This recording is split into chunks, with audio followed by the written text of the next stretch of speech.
bulu jiranii takka mana mootummaa jala bulu jiran nu haa dhaga'ani jedhanii. Saniifuu takkaa hin rafne kunoo waggaa 2 deemaa. Sanillee isa kijibsiisne Oromoon miskiina. Oromoon daftee namatti hin gubattu, dafteellee naman darbitu. Ammoo takkasi haatu lafa sin keessu hanqa bikka fedhan sanirraa si buusanii. Saniifuu hiriira biyya alaa kuni hedduu gargaaree Oromoo biyya keessaa jechuudha. Qoqa isaanillee addunyaarra deebisee dabarsee addunyaa dhageessisee miidhaa isaanii kana hundaahu waan Abiyyi ummatatti kijibu hunda waan akkanaattiin jira waan akkanaatiin ummata kiyyaa godha je'ee fandii inni adda addaa oomishatee Oromoo miidhuudhaan ka'eef san hunda karatti irraa hambise. Oromoon biyya alaa takkaan rafne baratee fi kan barannee fi ijoollee fi guddaan hundinuu iyyuma jiran bulchaa isaaniiti. Dhagayameef alhamdulillah rabbi galanni haa gayu irraa qabatan fandii hundaahu amma Abiyyi mataan dhukkubee jira. Abiyyi wanni biyya san bulchuun jiru gabii biyya keessaa galu jiruuni. Gabii biyya san keessa jiru bichaa qaba chaansii. Gabiin san yoo waliin geenyeefillee yeroo isumaaf dabarsa jeetiin yaada. Warri gabii san irraa muru warra biyyaa qofa. Hiriira bahuun hedduu gaariidha. Laakiin biitti teenya san heeraa seeran qabdu. Afaan qawweetiin waraanni dhiiraa dubartiirra deemaan. Saniifuu ani akka nama tokkotti waanii yaadu wanni Oromoollee laayifii isaanii agartee xiqqashoo seef godhu yoo haruma cuccufatanii gabayaa isaanii cufanii gabii isaanii galu kana dhoorkatanii. Abiyyi akkuma amma dura mangistiin amma dura waan ummataaf kafalu dhabee sooljarri kunis maallaqa fedha. Kafalamuufii fedha. Bilaashitti namni dalagu hin jiru. Saniifuu yoo waan isaanii kafalu dhabe ni bu'aa biyya san gadhiisaa je'eetiin yaada. Addunyaalleen yoo nama kafaluuf hin dandeenye gadhiisuu qabda ja'aniin. Saniifuu hedduu laaffatee jira amma hedduu laaffatee jira mataan dhukkubee jira. Yoo gabii biyya keessaa amma aawwadaa'e. Wanni aawwadaa irraa jimaa sanii irraa galuuf hedduudha. Takkallee nu biyya san keessatti hin deebitu nama saniif hin fayyadu biyya saniif hin fayyadu. Abiyyumaa fi nafxanyoota isa jala jiru biltsiginnaa fayyadaa jechuudha. Ammas waraana isaa nurra gabbisa. Waraanaaf waan kafalu harkata.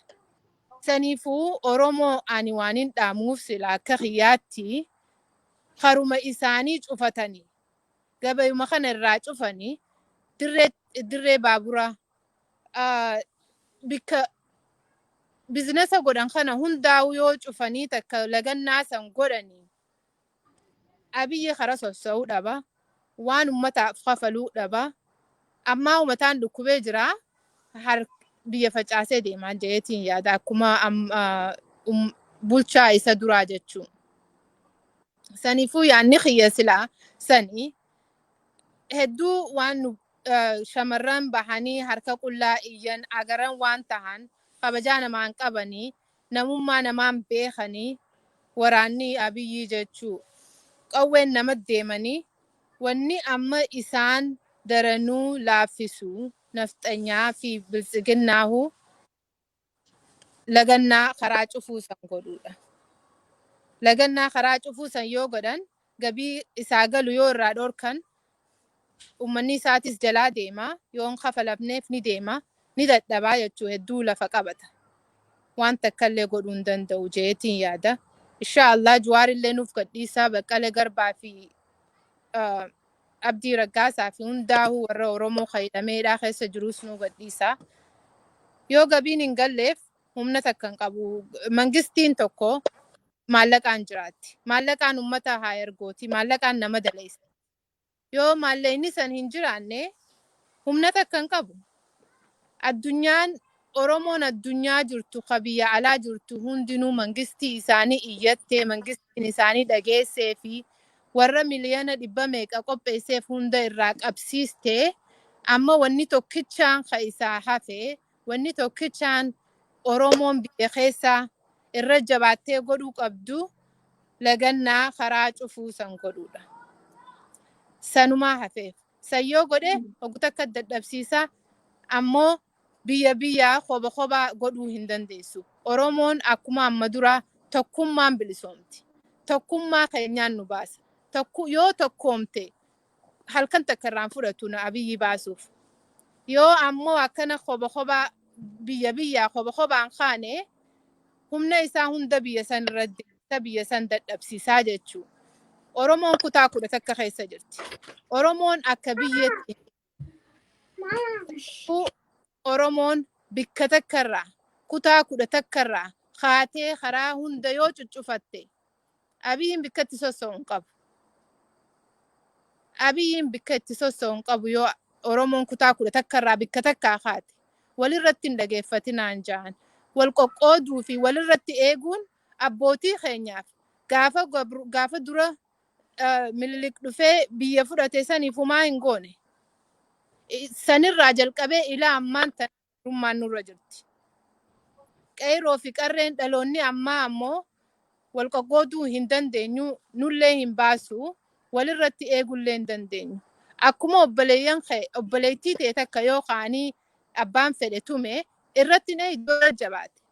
Irraa dhoorkita. Akkasi jechuun Oromoon ilmaan garaa takkaati. Oromoon Islaama haa taatu, Beenxee haa taatu, Kiristiyaana haa taatu akka ilmaan garaa takka keessaa bahetti. Oromummaaf tubamna, Oromummaaf ajjeefamna. Biyya nun qoodan, waan amantiin nun qoodin, bikka takka guyyaa takka yoo kaanii Oromoon lagannaa san godhan Abiyyi mataa dhukkuba. Abiyyiin socho'uu hin danda'u, nafxanyaan waan nyaatuu fi dhuguu hin qabu. Biyya keenya gadhiistee deemtiin ja'a. Dhaamsi kiyya kana. Galatooma. Hayyee hedduu galatoomii hayaati. Carraa deebisee eenyu dabarsaa xumurarra uummaadha ergaa waan isaan gaafadhu qabaa as deebi'ee Amiiraa dabarsuu deema. Amiiraa akka ilaalutti ijoollee Harargee natti fakkaate akkanaami nama Harargeeti. Ani hundumaayyuu garuu Arsiidha. Garuu Harargee ani Arbaa Guuguu boordaruma Harargee fi Arsii jidduudha. So gara lachuu na waamuu hin dandeetta. Akkoon tiyyas Harar anyways. Hayyee anillee waan baay'ee fakkaatteeti. Bakka namoonni hundinuu nama Arsii ta'aniiti hayaatiin qofa sitti qabnee jirra. Okay, hayyee gaaffii jedhudha. Achuma si dabarsine. Anis gara tuffamne. Hayyee Amiiraa waan tokko irraa waan mari'achaa ture wanta irraa hin dubbanne jira. Amma fakkeenyaaf biyyoota keessaa namni tokko saffiseeti qabsootti deemutti jira. Namni tokko immoo gufuu ta'uu mana keessa jirti bilchiginnaanii. Mee uummata bilchiginnaa sanii fi kan biyya keessatti nama doorsisan sanii akka yaaddutti Oromoo maal gochuudha qaba? Nutis jalqaballee irraa dubbannee jirra garuu yaada hin uummanni isaa dhaga'u maal gochuudha qabani? Namoota mana keessa tokko abbootii amantii ta'anii namoota guddaa jaarsolee manguddoolee erganii gufuu Oromootti akkuma atis hundumti keenya yoo argine bahanii nuti Jawaarii nu hin beeknu eessa keessaa fidanii uummata walitti buusuuf jecha Arsima keessaa asumaa fidanii Jawaarii hin beeknu Jawaar bakka hidhamee jaarsolee takka yoo atis dhageeffattee jirta hundi keenya dhageeffannee jirra. Namoota san mee maal gochuudha qaban? Akkamitti karaarraa kaasuu qaban? Ergaan isaanii qabdu maaliin haasoo keenya goola bu'aan deemnu carraa wayii ummaa keenya achirra goolamna. Yaa kuni questionii bareeda waan hundaa keessa jiru. Namni tokko beektaa manguddoo ta'ee fi waa beeka jechuu hin dandeenyu. Umrii miti dubbiin amma xiqqaa fi guddaa miti akka itti ilaallattu malee dhagahee jira ka amma ummata Arsii keessa ta'aniitiniin Jawaarin balaaleffatan jechuudha. Jaarsi sun maybe gaafa Jawaar baaliin dhaqee nama dhaqeetiniin ammatee taqabbale fa'a ta'a beektaa. Ummanni keenya nama aangorra jiru jala deemuu jaallata. Nama aangorra jiru sappoorti godhu miti. Nama kan kee namni dhugaa Jawaar hin beekne dhugaa Oromootu hin beeku dhugaa Rabbi yoo taate Jawaarin asitti beeknannu. Yeroo inni siree OA ofii dhiisee ofiisa keessa waan akka algaa waan tokko jedhuu fedha gaaf tokko ofiisa dhaqee ofiisa Jawaar kana yoo se'o'an ila akka beeta mangistii wayii se'a beeta. Yoo anu seenu siree reeffan baasa wayita fakkaatu lafa jira. Sila kun maal ofiisa kee keessaa godhaa jennaani bar asirra rafaa akka hirribni nan fudhannee fi dafee hirribaa ka'uuf as bulaanaan jedhe. Bar kun biyya keenya reeffaa itti baasanii jennaan bar yoo du'ellee asumaan maskootii kanaan ganna haa baasanii jedheetii jedhe. Laalka Ameerikaa taa'ee nama siree akkam jirra buluu danda'utu ofiisa bulaa ba'e jechuudha. Akkatti namni kun dalageetiin ummata kan asiin gahe hin beeytu. Ka amma isatti faradu jechuudha. Baay'ee nama dhukkuba yoo namni Jawaarin qeequ anna dhukkuba. Maaliifi ija kiyyaa waan argeef akka inni itti dalagaa ture. Akkatti inni hirriba dhabe. Har'a nama keessan ani generation kiyyatti nama akka Jawaar dalage argeen beeku. An always kanuma jedha. Maaliifi Oromoo yoo dubbatu onneetee si kaasa. Oromummaa keessi oo'isa. Eenyummaa kan kee maaliif akka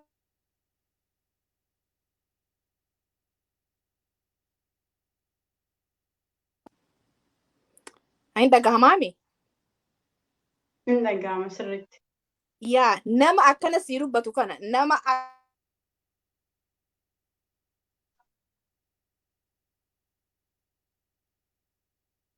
irratti bilbilanii hanga isheen deebituuf yoo deebite bakkuma geessiterraa ummaa gara keessanitti deebi'ee jira. Hiriirri biyyoota aadaa keessatti geggeeffamaa ture. Yaada keenya garuma hundumayyuu dubbii wal keessa goonee dubbannaa. Mee hiriirri suni hangam mootummaa miidhaa? Hangam Oromoodhaaf maal faayidaa qaba? Inni jalqabame kun akkamitti itti fufuudha qaba waan jedhurraa osoo ummaan hin haasa'in deebitee jirti. Amiraa itti fufi. yaa haa fixadhu please. Ummata amma biyya jiru kana wanni goonu amma mee haa gabaabsinu. Takka chaansii tokko qeerroon haa kennituufi gorfadha like xalayaa akka obboleettiin tiyya amma jette san yoo dandeettan ollaa keessan jiranii ummata kana ana agarraayyuu akka namticha san itti callisan tokkollee hin jira ka miidiyaa irra bahee Jawaarii fi OMN illee nutu bilisoomsee jedhe. Sila homa dhugaa jiru waan viidiyoon qabatama jiru kana akkanuma ijuma keenya duran nu kijibuu barbaadani nu Oromoon bar sammuu qabnaa bar ummanni Oromoo sammuu qaba callifnaa wallaalaa nama se'an ka dubbatu mara beekaa se'an akkasii miti dubbiin Oromooni beekallee wallaalallee bitamallee qabdi hundaani qabna garummoo amma dubbiin ta'uuf ta Oromummaa waan ta'eef ta nutti dhufaniif jiraattu maal jedhan sooqidda mi'ooftu mi'aay yoon ta'in dhagaa jedhamis darbinaa jedhan akkasani jaarsotiin tunniin yoo dhiifama gabbaatee deebitee dhiifama jette yoo dhiifama ka gaafattu dhiifama gaafattee ummatatti haa dabalamtu yoo ka didduu ummootu ummata keessaa baasuudha. Maaliin ummata keessaa baasan? Oromoo malee way ollaan isaa Oromoo malee jiraata way gabayaan ta Oromoo malee jiraatti waan barbaachisaa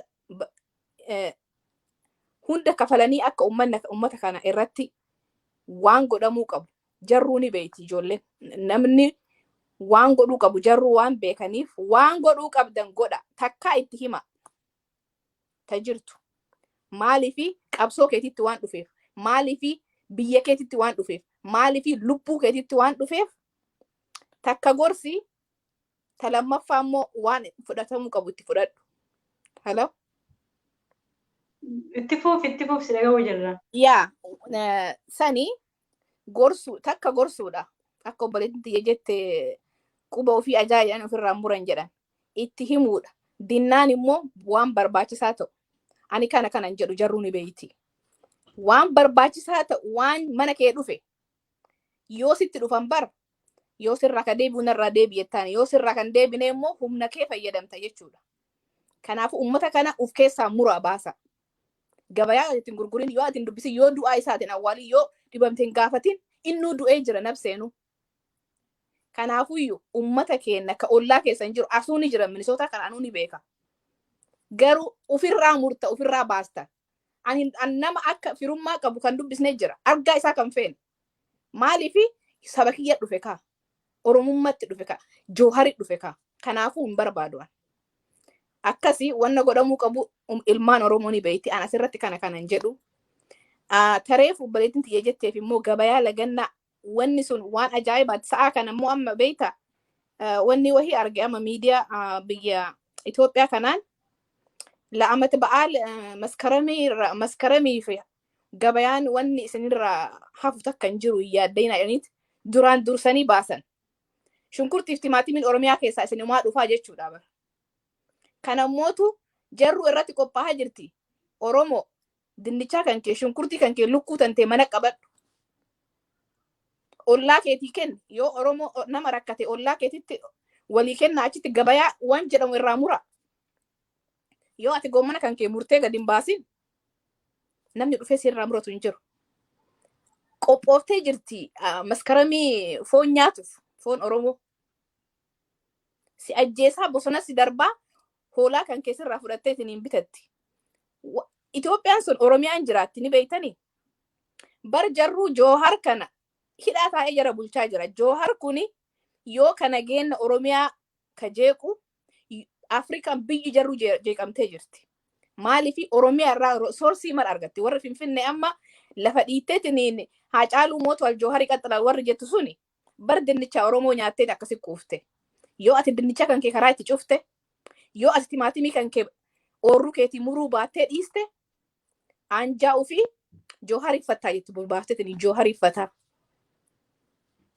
Akkasitti saba kan kee waan qabdu dhoggatuudhaan wanni si fixaa jiranii bar lafa keetiif si fixaa jiranii bar maaliif nu ajjeesa yoo jette lafa keetiif waan ati qabduuf albuuda si keessaa baasanii kadiratu kabiraati biyya dhagatu iyyuu amma yeroo garii na dhagahama yeroo nu callee qofa aadaadhaan uffannee deemnu mataa kiyya keessa gaaf tokko hin jijjiira waan jedhamu jira.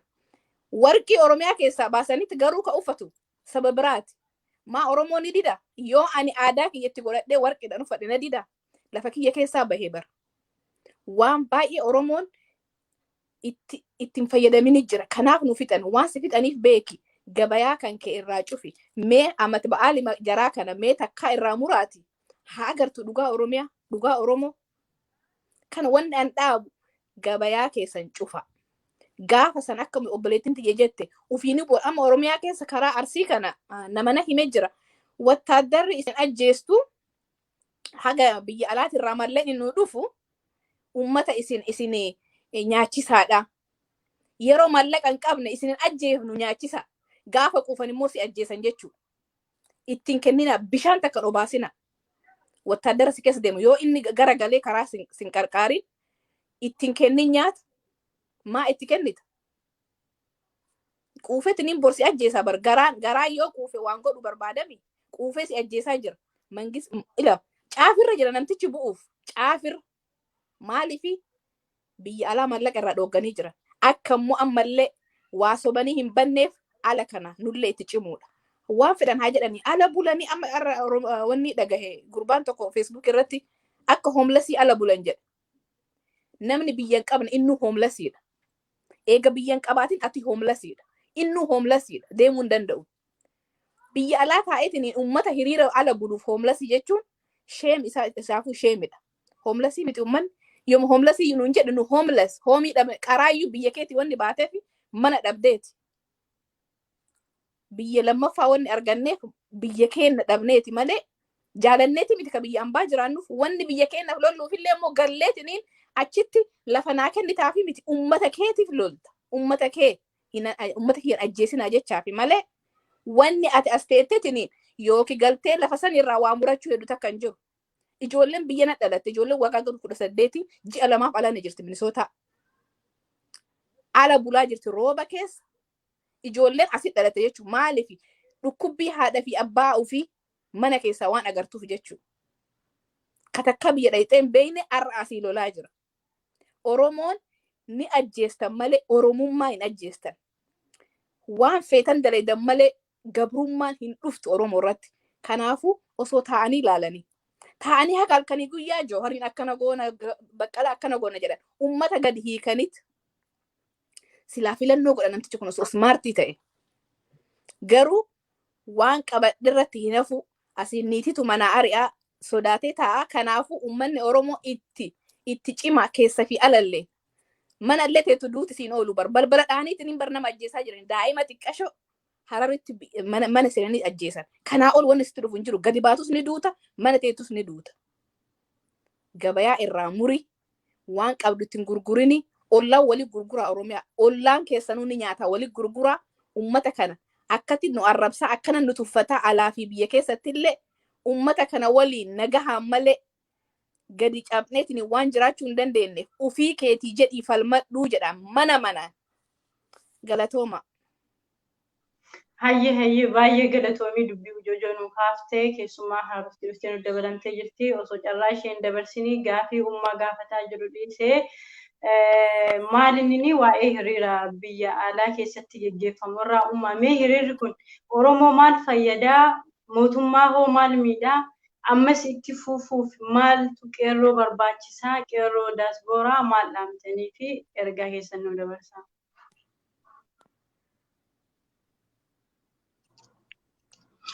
Egaa wanni hiriirri hamma baatii lamaan kana keessatti hiriirri bahamee jedhee uummata Oromoodhaa hedduu qarqaare.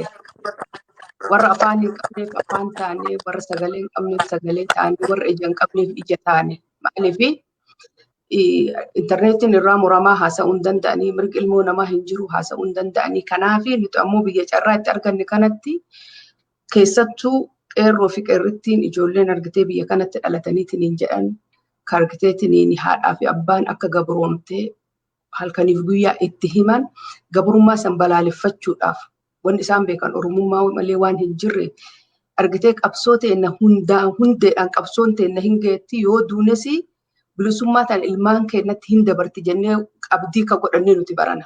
Hiriirri kun argiteetiin abdii nu keessa kahe ilmaan Oromoo hunda keessa. Maaliif ilmaan teennatti erga dabartee jenne qabsoon teen hoona achi guftu jennee. Kan takkaffaa. Lammaffaa ammoo mangistii Itoophiyaa yoo argitee warra amma waa bulchu kana du'anii jira mul'ii gadi.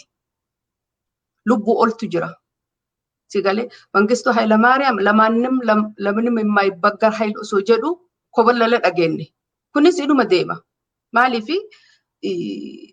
otoo qalbii ka qabaatu taate galaana Oromoo ofitti garangalchuu ture. Namni ammoo galaan itti garagale dabruun isaa waan hin oolleef fal'aanaan ittisee mooqqaadhaan ittisee wayitti dadhabeetiin hin jedhu ofumaan jala garagala. Kanaaf hiriirri amma wanti nuti gochuu qabnu qeerroof qeerritti ijoollee ala baateetiin ala bultu kana sappoortii gochuu hamilee isaaniif godhuu haawwannis dhaqneetiin bira dhaabbachuu yoo diinagdeedhaan wanti isaan argiteetiin mallattoon isaan godhachuu barbaadan jiraate argiteetiin nuti isiniif jira jechuu nuuf akkana taatan jennee hamilee isaanii gochuu isaan ammoo yoo akka nu liidii godhan argiteetiin maaliif takkaffaa afaan isaaniitti aadaa isaaniitti warri biyya kanaatis wanti isaan jedhaniin gurraan jalaa dhageeffatan. Maaliif sitiziniidhaaf ijoolleen tun argite hamilee biyyaati hamilee biyya isaanii ta keessa jiraniitti jechuu hamilee biyya teenyaa qofa otoo hin taane. Kanaaf ijoollee qeerroo fi qeerritti hiriira deemnu keessatti jalaa dhageeffachuu akka qabnu hiriirri keenya hundi isaanii liidii akka ta'u akka isaaniin deemuu danda'u. Kana irratti argitee waan barbaachisaa ta'e akka haawwatiittis akka qeerrootittis akka qeerrittis akka manguddoottis wanti nuti irratti argitee qarqaaruu isaan qabnu kana. Hamilee isaanii cabsuu dhabne ala bulanii wayitti isaan ala bulan waan nyaatan geessuu fi huccuu isaanii irraa miicuu nuti isinii jira jechuun abdii isaanii kennu maaliif nuuf jedhaniiti malee ijoolleen sun biyya sanii galanii jiraachuudhaaf miti. Eessummaan isaaniitiif jedhanii obboleeyyan isaaniitiif jedhanii saba Oromoo guutuu argiteetiin dhiitama nuti bar nuti akkanatti gabrummaadhaaf waggaa meeqa hidhame nuti jennee itti haasofnu keessatti itti ol biqileeti. Ijoolleen amma ala bultuun hundi ijoollee qabsooytuuti malee ijoolleen nama argiteetiin waan Oromoodhaan beenu Oromoo ta'e mana keessaa gabba'an jiran bakka biyya kana keessatti illee ijoollee namni qabsoo Oromoo irratti guddisetu kararra deemanii kararra bulanii Oromummaadhaaf falmatan jechuudha. Kana ammoo nu hundi keenya erga carraa qabaanne haawwatiin biyya kana jirtu abbootiin biyya kana jirtu carraa qabnu kana keessatti fayyadamne ijoollee teenya akka afaan nuu taatu biyya kanatti. Afaan nuu taate, ija nuu taate, gurra nuu taate, labsa keenyaaf humna keenya dadhabbii keenya addunyaa irratti akka nuu beeksisan isaan qarqaaruu qabna waan dandeenye. Hamilee isaanii cabsuu otoo hin taane kanuma isiniin jedhaa galatoomaa. Ishummaa baay'ee galatoomaa sa'aatiillee isin jalaa dheeressinee jirra natti fakkaate ibsituu baga nagaan dhufte marii nu taasisaa jirru haala Oromoo fi Oromiyaa itti jirtu akkasuma wanta qarreen Harargee fi Arsii itti jiran irraa mee maal yaada nu dabarsitaa isaaniif hoo ergaa maal dabarsitaa? Galatooma duraan dursee ulfaadhaadha. Qarree Oromoo warra biyya alaa jiraniif akka biyya keessa jiranillee galatoomaan jechuu barbaada. egaa wanti nuti jennuun uummatni Oromoo har'aa miti bara dukkanaa sanuu tokkummaadhaan ka'ee osoo amantiif waliin qoodin kutaa waliin qoodin roorroo gabroonfataa Habashaa falmachaa ture. Har'as bara qabsoo dhiigaa fi lafeen fillee asiin geenye xumurarraan ga'u jiru kanarratti wal jala lallaaffachuu hin qabnu. Qarreen kutaa 11 yeroo takka akka gisee Jawaar jiru sanitti sagaleen kiyya lama taatee inni deebi'aa jirti. Horii akkuma gaafa Jawaar jiru sanitti yeroo takka ta'aa takka guyyaa takka bahanii mootummaa kana dadhabsiisuu qaban. Mootummaan kun mootummaa humna qabu miti. Mootummaan kun mootummaa Habashallee ta'ee mootummaa humna qabu miti. Mootummaa akkanuma firraa gareen takka kanuma akka feetetti firraa uummata taphachuu jirtu malee mootummaa seera mootummaa guutee miti. Osoo gabroonfatallee ta'e osoo jiru seera mataa isaa seera mataa mootummaan guutan. Sababni maali? Ammoo hidhamtoonni Oromiyaa keessatti hidhamaa jiran osoo mana murtiitti hin dhiyeessine baatii takka baatii lama callisaniituma bakka itti hidhanitti teessisaa turanii ammas teessisu jiran. Biyya mootummaan jiru keessatti murtii du'aatillee sin muran nama san kama mana murtiitti dhiyeessanii murtii irra murteessuu qaban osoo mootummaan biyya san jiraate. Mootummaan hin jiru akka waan hin jirre tokko ilaaluu qabu. Ammoo uummata keenya balaa kana jalaa baraaruudhaaf uummatni Oromoo akkuma waggaa 4-5 dabran wayyaanee irree tokkichaan ka'anii biyya sanirraa firraa kaasan sanitti har'allee gabroonfata Habashaa kan biyya sanirratti deebi'uudhaaf amoommachaa jiru kana dura dhaabbachuudhaaf tokkoomuu jabaachuudhaaf abdii kutachuun qaban. As geenye abdii akkamitti kutanna? Bara dukkanaa sana akkumaan reefu jee uummatni keenya abdiin kutanne nuti Oromoo fi Oromiyaadhaaf ijaaniiti booda tokkotti awwaalamaa turan. Har'a garuu yoo nuti laaffanne gana gabrummaa jaarraa tokko qabsaawaa harkachuudhaaf nu gaafachuu nu mudachuu ta'a. Nama nu qabsaa'uu harkachuudhaaf jechuudha. Gaafa hayyuun jabaan akkanaa kun mana hidhaa jiru uummatni Oromoo galee rafuuniin qeerroo jechuun dhaloota dhufaa jiru dhaloota qubee kan uummata kanaaf hin kana qabsaawaa jee kaayyoo qabu hamilee cabsaa jira jechuudha. Maaliif anis yoon qabsaa'e karaan kiyya kanumaa waan jiruutu nama dhagaya.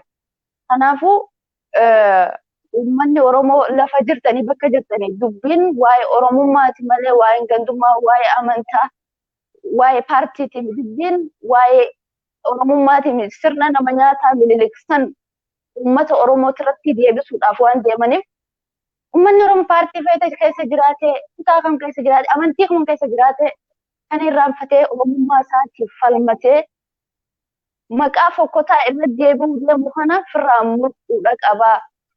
Qabsoo asiingee kana goolabbiitti godhuu qabaan jaane garaa teenya ifamaa waan kana ittillee qophoone linkiin naa dhufnaanumaan seene. Omaara kun kophaatti qophaa'aniiti miti waa'ee Oromoo bakkuma jiranitti ol kaasan. Ammallee sima bira jira osoo gara hayaatiitti hin darbini waan tokko si gaafachuu barbaada. Dubartoota lamaatitu jira dubartiin Harargee Biltsiginnaa Faariyaa fi eenyudha natti? Dubartoonni Harargee Faariyaa fi Caaltuudha.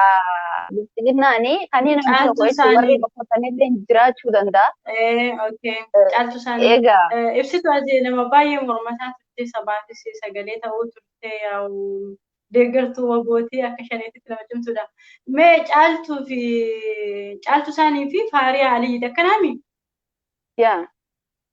Dubartoonni tun akkuma argitu oluu bahanii sagaleen gaafa tokko dubbattee turte caaltuu osoo hin taane Faariyaan jechuun maal jettee mootummaan seera nu haa kabajisiisu ammayyuu osoo mootummaan jiru namni akkana ta'uun sirriidhaa miti nama ajaja mootummaa hin fudhanne maal jetteeti dhaadachaa turte dubartii Harargeetii fakkeenyaaf amma namni waggaa namni gara biraa irraa ka'ee dubbate namni akka gandaatetti akka hedduutti hiikkata yookiin nama jabaa keenya mataa keessa gadi rukutuuf waan akkanaatitu amma yeroo ammaa kana faffaca'ee jira. Wanta akkana kanniintu uummata keessa faca'ee jira. Ati akka intala Harargee takka uummanni Harargee uummanni qabsaayaan sabni kabajamaan sun namoonni ijoolleen akkana dubartoonni akkana tirraafii fudhattee maqaa uummata kabajamaa uummata qubeema afaan Oromoo tana bocee addunyaaf kenne uummata alaabaa bareedduu tana halleessee addunyaadhaaf kenne Oromoof kenne Oromoon har'a addunyaarra qabatee ittiin dhaabatu. Dubartoota tana mee maal gochuudha qabani? Haala kamiin sirroofti? Akkam jettee yaadda? Beektaa Zaaraa tana barri kun bara ittiin baaqabe callaan addaan ba'u. Ummati Oromoo kun diqaalaa hedduudhaan laaqamee jira. Namuu isaanis mirga isaanii falmachuu jiran. An yoo dhufee siin jee waan kee aadaa kee afaan kee osoo si wajjin hin leellifne siis jechuu hin danda'u. Kanaafuu warri arra sirra nafxanyaa leellisan kuni ani hundeen isaaniitillee nafxanyaadha jeeti nama.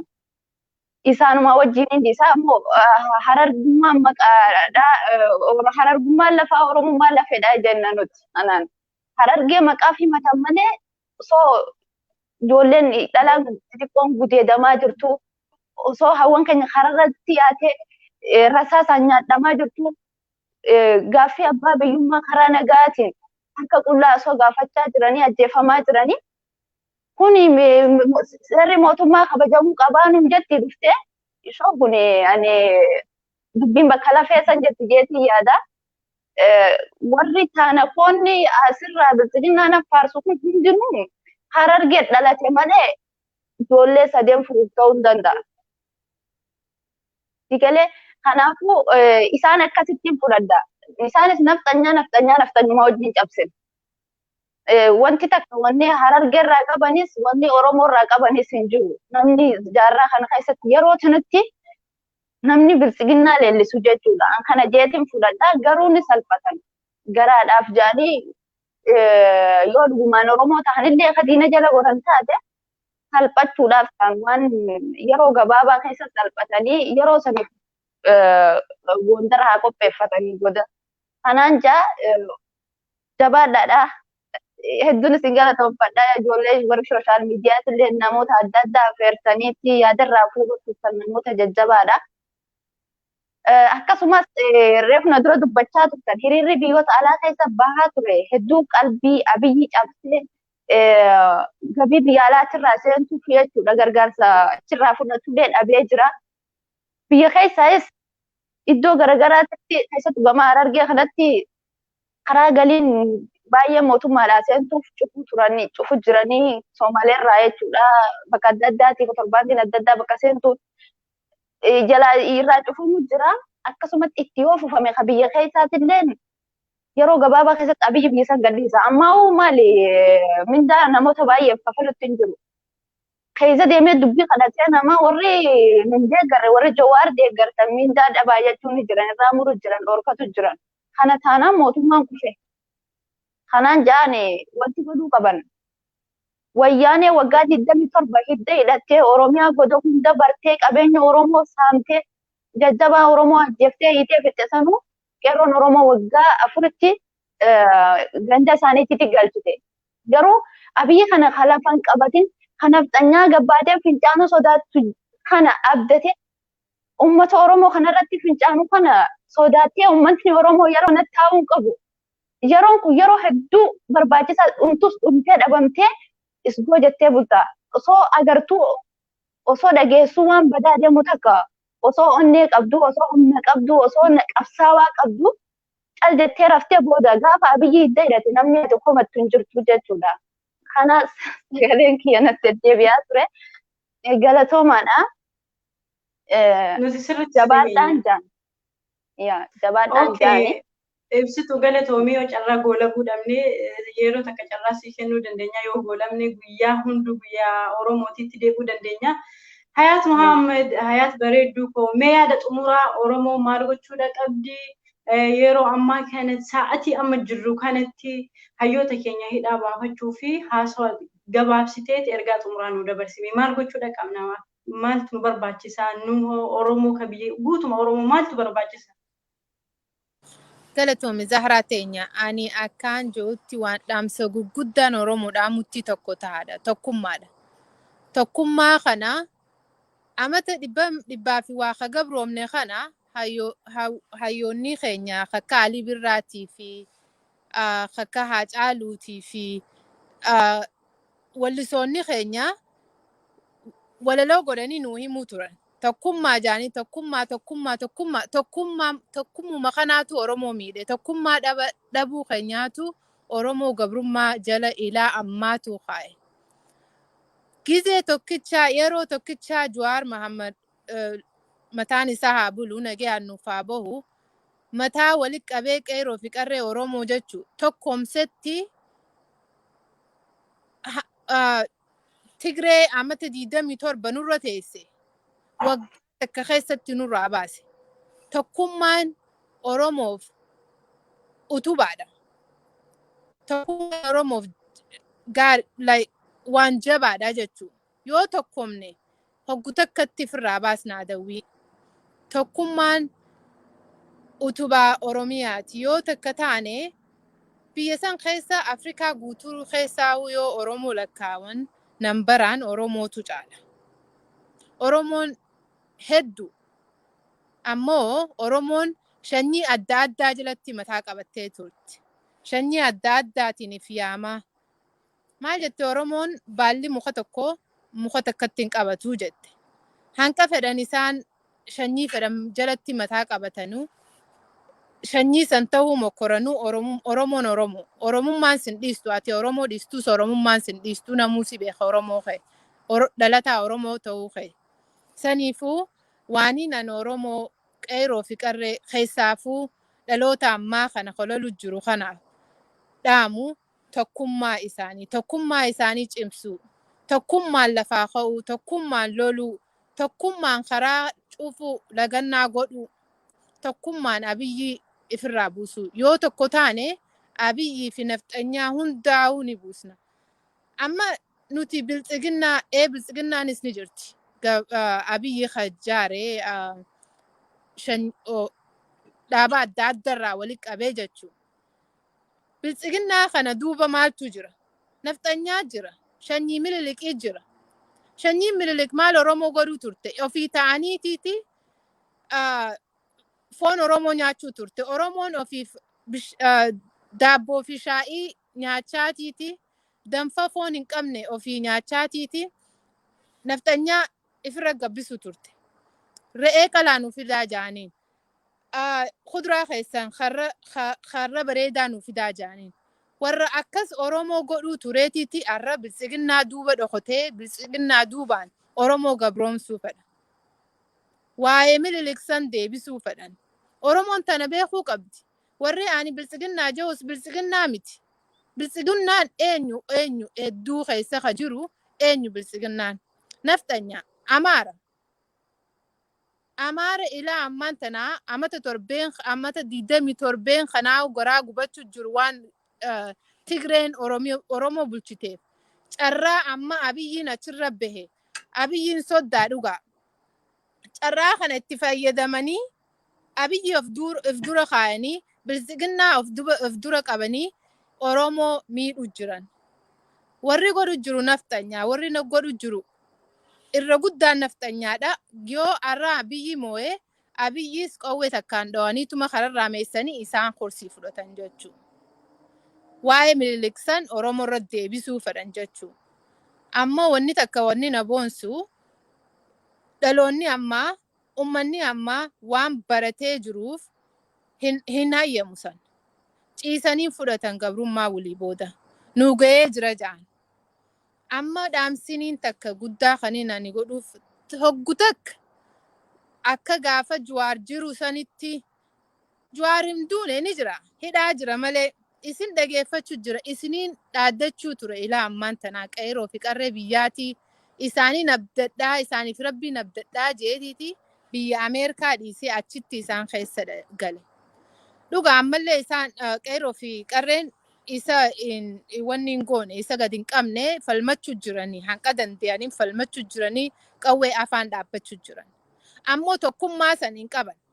Tokkummaa akka gaafa inni jiruu qabaatan san deebisanii saniin diina afaan diina kana gabayaa isaanii hunda irraa cufanii karaa hundaan cuccufanii mo'uu qabaniin jaa.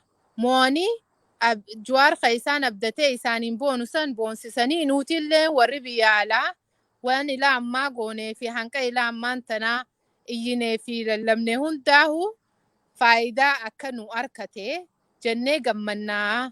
Nuti dhugaa amma biyya alaa jirra. Biitti teenyallee ta'uu baattuu bilisummaa ni qabdi, heeraa seera qabdi. Ammoo nuti asii gammannee, asii foon nyaannee, bishaan nagaa dhugnee faamiliin teenya jechuun warri keenya kabiyya jiru miidhamee jiraachuu as jiruu miti nutiifillee. Qaamni keenya as jiraatee huccuu bareedaa uffatee nyaata bareedaa nyaatullee sammuun keenya nu ceeqamtee jirti. Sammuun keenya nu rabbashamtee jirti. Onneen teenya nu madooytee jirti. Ni agarra waan ta'u jiru nama keenya irratti. Ni dhageenya kana hundaahu. Saniifuu yoo arra jabaatanii tokkoomanii kutaa 11 keessaa ka'anii bikka hundaahu ulaa cuccufatan. Nafxanyaa waan nyaatu hin qabdu. Waan dhuydu hin qabdu. Bashannana isaan amma dubraa dardara Oromoo duutu kana keessatti dhiiga Oromoo akkana dhangalaa'u jiru kana keessatti isaan bashannanan ta'anii. Bashannana kana Oromoon isaan dhorkachuu ni dandeessi. Isaan keessaan dabraaf wanni hundinuu ka oomishu Oromoo ka nyaatu nafxanya. Ka bilcheessu Oromoo ka nyaatu nafxanya. Dhorkachuu ni danda'a. Yoo san dhorkatan Soomaalillee yoo jimaa dhorkatan ifiifuu dhufanii nu tumsan. Ifiifi nu makamanii Abiyyi balaaleeffatan nu wajjin. Saniifuu ani jabaadhaatii karaa dhorkaa bashannan nagee isin dhorkan kana isaanis dhorkaa karaa Finfinnee keessaafuu Oromoo karaa Finfinnee jirtu san hundinuu waan isaan feesisu waan isaan godhuu qaban hunda godhuu qaban. Karaa hunda irraa cuccufuu qaban. Amat baala isaaniitinuu eeguun qaban. Amat baala isaanii yoo eegan ni itti qophaawan uummanni kun. Waan danda'an irraa fudhataniitiiti mana ol kaayatanii itti qophaawaniin ja'a. Saniifuu akka nama xiqqashoo siyaasaa beekuu takkatti of dura yoo awaajan waan godhuu deeman Oromoon alagaanis akkasumatti itti qophooyti. Saniifuu akka icciti takkatti Oromoon wal qunnamtee biyya keessa jirtu kutaa 11 keessaa ifiif wal qunnamanii hayyootii Oromoo idaatanii qunnamanii ifiif plaana kana baafatanii bikka takkaa osoo adawwiin nun dhageenye surprise isaan godhanii karaa isaanii yoo cuccufatan.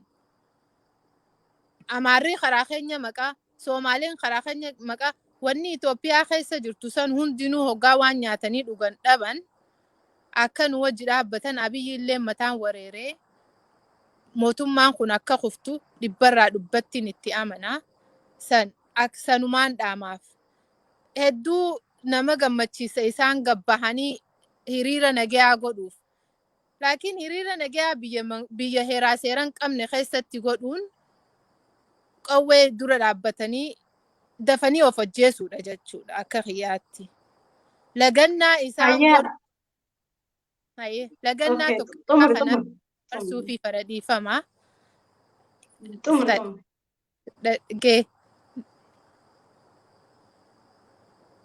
Hayaati carraasi itti fuufi geeffadhu waan dubbachuu fedhe san geeffadhu bareedduu.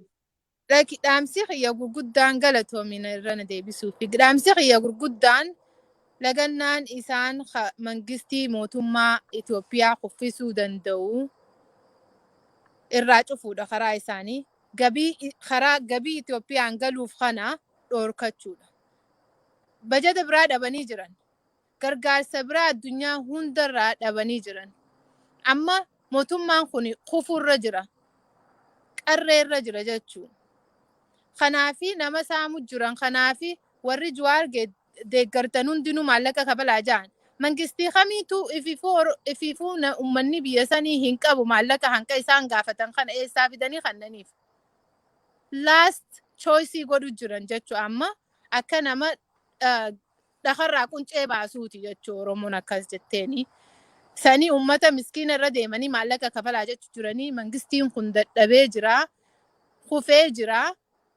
Xumuraa Oromoon karaa isaanii cufattee gabii isaanii cufattee kararraa firraa meessuu dandeessiin ja'a. Kun tokkummaan malee siin ta'u tokkoomaa jeetiin dhaamaaf. Baay'ee galatoomi. hedduu galatoomi ergaa hojjennu kaaftee hayaata akka jettutti Oromoo jabaadhaa tokkummaan nu barbaachisaa. Oromoo ajjeese malee Oromummaa keenya hin ajjeefne wal qarqaartee qunceen arba hiite akkuma jedhan sanitti tokkummaa jabaadhaa hatattamatti hayyoota keessaan kan mana hidhaa keessa jirus baafadhaa jedhaa jirti. Akkasuma amma daawwattoota keenya kabajamoo qophii qarree goolabuuf deemnaa ummaa teenya yaada xumuraa maal nu dabarsitanii nuufisi akkasuma ergaa Oromoo biyya keessaaf alaa kan biyya alaa maal gochuudha qabanii akkamitti qarree cinaa dhaabbachuu qabanii qarreen biyya keessaa hoo akkasuma warri qarree duubaan jiru maanguddoos ta'ee abbootii aangoo harka qaban ta'ee maal gochuudha qabanii sa'aatii kana keessatti maaltu nu barbaachisaa hiriirris marsaa arfaffaa qopheeffamaa jira mee maal nu dhaamtani ummaa?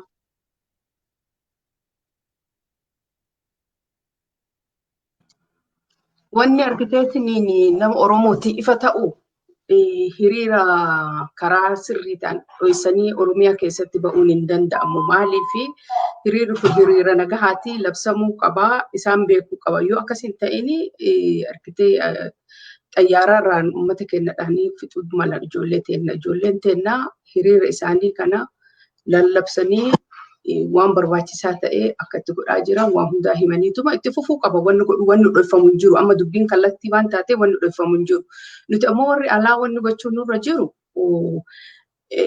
imbaasii argitee addunyaa kana keessa jiru nama lamallee hoo taanee ulaa dura isaanii dura dhaabannee isaan jeequu nagaa isaan dhooguu amma kaleessa diisitti hiriira tuqu guyyaa 6 hiriira godhamaatiin ture imbaasii duratti isa san argiteetiin nu jeeqaniitiin jiranii nurraa oofaa jedhaniitiin warra dipaartimentiitti bilbilanii jiranii mirga isaaniitti balbala dura dhaabatanii waan fedhan jechuun nama tuqanii jedhaniini imbaasiin bakka san jiru imbaasii 8-9 ture sagalee nurraa gadi qabaa jedhanii nu kadhachaatiin turan. Sagalee isa gadi hin qabnu wanni nuti as jirruufu nama jeequu fi addunyaan argiteetiin rakkina keenya haa dhageettuu fi jennee jechuudha. Kanaaf Oromoon biyya alaa hoo namni tokko hojii deebis namni biraa ammoo bakka san dhaabatee alaabaa teenya tana hogguu argan isaan waan nahaniif alaabaa teenya tana dhaabannee argitee warra argiteetiin uummata kana bilisiginnaa wajjin imbaasii kana keessa hojjetus yoo ilma Oromoo argiteetiin jettillee harma muraa aanolee san hin dagatte haadhatan taqalaa jiran san hin dagatte karaa inni osoo bira gaddabrilee itti haasa'u Oromummaa kan keetti falmachuu dajjiteetiin yaadachiisu kanarraan ammootiyyuu wal qarqaaru ijoollee biyya keessatti du'aatiin hin jirtu wal quba qabaachuu gandaan nama gandaan dhahameetiin hin jedhe gandatti hubachuu bilbilaniitiin wal yaadachuu kanuma barbaachisaa nuti ammootiyyuu tokkummaa barana godhatte Oromoon takkaayyuu godhattee hin beektu afaan tokko taaneetiin hiriirree akka argiteetiin baaburaatitti deemutti jirra rabbi hamtuun itti hin fidini amma wanni nu barbaachisu afaan tokko taaneetiin jirra wanni nu barbaachisu humna diinagdeedhaan namni hojjetus humnaanis wal qarqaaru qofa malee afaan tokko taanee jirra. Kanaa ol rabbi hamtuu nutti hin fidini isi ergiteetiin akka Baqqalaa Garbaa mana hidhaadhaa mana isaa godhate waggaa hunda ka hidhamaa oole qabsaa'aan Oromoodhaa kam jedhameetiin kawaa himameetiin dhumatu miti Jawaar qofaa miti ka hidhame. Nuti amma hiikaan Jawaariin isaa hiikanillee hiikaa rakkoo Oromoodhaa hin ta'u. Hiikaa rakkoo Oromoodhaa nuti ergiteetiin mirgi keenya eegamee akka namaatitti dubbannee akka namaatitti biyyateennaa fi qabeenya keenya argiteetiin abbaa itti tahuu qofa hiikaan argiteetiin Oromoodhaa hiikamu. Kanaafuu rabbi nama keenya hundayyuu warra ijoollee teenya hidhaa jiran sabboonota teenya nama maqaa Oromootiin hidhame hundayyuu rabbiin argitee dukkana san keessaa baasee nutis dukkana argitee otoo deemnu ijjirratti nu jaamte kanarratti otoo halkan boonnu otoo imimmaan argitee fuulli keenya booyaa baaseetiin hin jedhe kana rabbiin imimmaan keenya kana qobee imimmaan keenya kana ammootiyyuu bilisummaatti rabbi nuuf haa jijjiiruu mirga kana hundaa nu haa godhu wanni nu gochuu qabnu itti jabaachuu itti qusachuu qabnu dhimma kiyya jedhee namni hundi sossa'uu qaba. Kanuma isiniin jedhaa galatoomaa daawwattoonni Kadiirootis ka Zaharaattis baay'ee galatoomii wal baruu kennaafillee baay'ee gammadeetiin jira. Ammas qophii akkanaa itti fufaati namni yaada baay'ee argiteetiin qabutu jira. Ka quuqqaan Oromummaadhaa itti dhagahamtu jira. Ka karaa itti dubbatu wallaalee jira. Kanaafuu wal gorsaa kararratti wal qajeelchaa quboota walitti hin qabne kaayoo teenya bakkaan geenna bilisummaan argiteetiin kaluu jirti. Rabbiin lubbuu tana osoo nu keessaa hin baafne nu haa argamsiisu. Jiraadhaa isiniin jedhaa galatoomaa ga'a. Hayya ummaa baay'ee galatoomaa yaada baay'ee nu kakkaaftanii isinis hedduu galatoomaa ulfaadha sagantaa keenya goolabuuf deemna daawwattoota keenya kabajamoo kan hanga ammaan hordofaa turtan kun qophii qarreeti haala Oromoof Oromiyaa itti jirtu mariin keenya yeroo hundaa itti fufaa turtiin keessan wajjin haa ta'u galatoomaa waan nu hordoftaniif.